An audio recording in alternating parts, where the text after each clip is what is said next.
I'm Jenny from the Missouri Star Quilt Company. One of my favorite things when I go and teach a workshop is all the different pin cushions. There are so many amazing and fun ideas out there, and I love these chicken pin cushions, and so I have quite a few of them, and I just love to make them. They're just fun. They all have their own little personality, and they're super easy. So people ask me all the time how I do them. So I thought I'd take a minute today and do a little chicken pin cushion tutorial for you so you could see how to make these yourself. Now, believe it or not, these are based on 2 squares. So this one is made with 2 squares of fabric that is the same. This one is made with 2 different squares of fabric. And this one is made, and this one also, with an orphan block. You know how you'll finish a quilt and you'll have this one block left over? Well, these are just made from leftover log cabin blocks. So the log cabin is really easy and quick block to make, and I happen to have a couple of extras right here. You can actually make these any size you want. You just need 2 matching blocks. Now, if you're doing an orphan block, what you want to do is you want to lay them on top of each other and make sure that they're the same size. Just square them up so that they're the same size, and they just, you know, you just want them to go together perfectly, because basically what we're talking about here is 2 squares. So you can use plain fabrics or a block. I happen to have these 2 little log cabin blocks, so I thought I'd show you with these. So what we're going to do is we're going to decide what the top part of our block is, and this chicken is going to need a beak and a headpiece. Now these little beaks right here, this is just a prairie point, which I'll show you how to make, and this is just some folded fabric. This one has felt on his little red thing up here, and he has a little felt beak. And this guy even has 2 prairie point for his beaks, and he has yarn in his fluff up on top of his head. And so, you know, you can just use your imagination and have a lot of fun with these chickens. So to make this chicken, what you're going to need is 2 squares that are the same size, and I have made little log cabin blocks, but they're the same size. You're going to need a 1.5 inch square for your beak, a 2.5 inch square for your tail, and then you're just going to need a little piece of scrap to make your little top fluff piece up here. I'm going to show you a whole new way how to do that, and I'm actually going to do that right now. I'm going to cut a little 1.25 inch strip, and I'm just going to cut it, let's see, about maybe 2.5 inches long. See, there's so much here that's just fun and creative. And then I'm going to fold this in half right here. So I've got it in half, and I've ironed it. So that's going to be my little fluffy part on the top of the chicken head. And then I need a tail. So to make a prairie point out of this tail, what you're going to do is you're going to take your square just like this. You're going to fold it in half like this diagonally.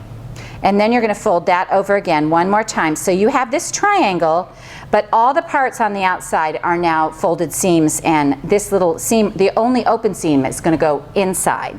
So he's not going to show. Then you need to do the same thing with his beak. So I have an 1.25 inch piece here, and I am going to, wait a minute, let me measure that. Oh, it's 1.5 inches. So we're going to have an 1.5 inch square for our beak. You just need a little square, and it really can be any size. So again, I'm going to make this into a prairie point, which means I'm going to fold it diagonally this way, and I'm going to iron that. And then once I have it folded in half like that, I'm going to fold it in half again this way, so that all of my open edges are right on the. So since my little squares are only 4.5 inches, you're going to need a littler beak, and so that's why I'm using a 1.5 inch square, and we're folding it both sides, because you want a little tiny beak like this. You don't want a great big beak, but I guess you could if you wanted to. It's so much of it is left up to personal preference. Now what I'm going to do when I put this on is I'm going to put it about 1/4 inch from the top, and lay it so it points inward to the block, just like this. And I'm going to put a little pin in here to hold it. Then I'm going to put my top, this is my top piece over here, and actually it looks a little long compared to this block. You want to keep things into perspective for the size of your block. If I was doing a bigger block, then I would want to make this bigger, but this is a pretty small little chicken block. So then I'm going to lay it on the other side. So the raw ends go in. My fold is at the edge. On this little beak, the raw edges go out. So then I'm going to put my 2 blocks right sides together like this, and I'm going to go ahead and pin those right through so they're holding each other down, because I don't want them to shift when I sew. So there's one side, and I'm going to take my pin out of this beak and put it on the outside. So again, the beak goes down about 1/4 inch, and the little top piece also goes in about 1/4 inch. Lay your squares right sides together, and we're going to sew down this side and then down this side. So let's go to the sewing machine and do that. Make sure my stitch is in the middle. I'm going to be really careful not to sew over my pin. Make sure my corners stay lined up. I'm going to pivot, and I'm going to sew down this other side. Back stitch a little bit on this corner. All right, so we have these 2 blocks right here. And what we want to do is we want to open them and look and make sure that all of our beaks and our top piece are going the right direction. So there's our little beak right there and our top piece. And to finish off this top piece, I'm actually going to take it and just clip it a whole bunch of times like this. Here we go.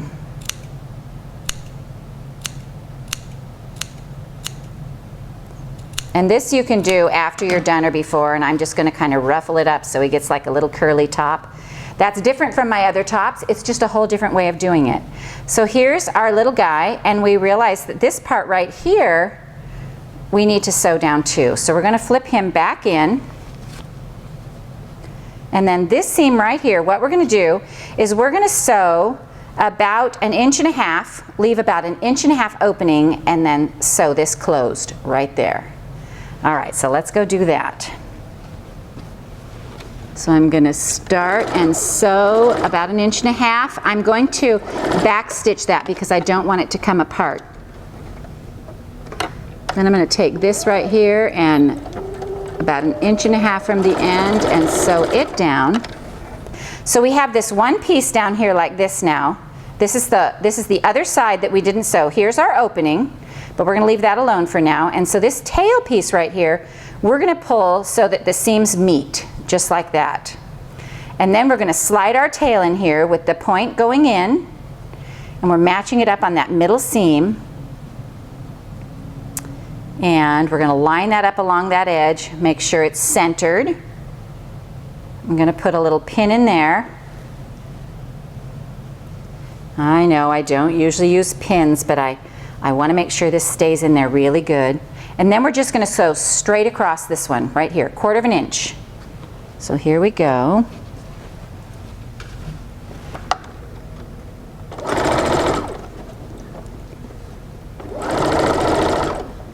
Pull out my pin.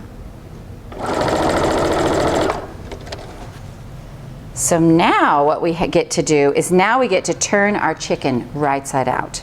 So this will let us know if we did it all right.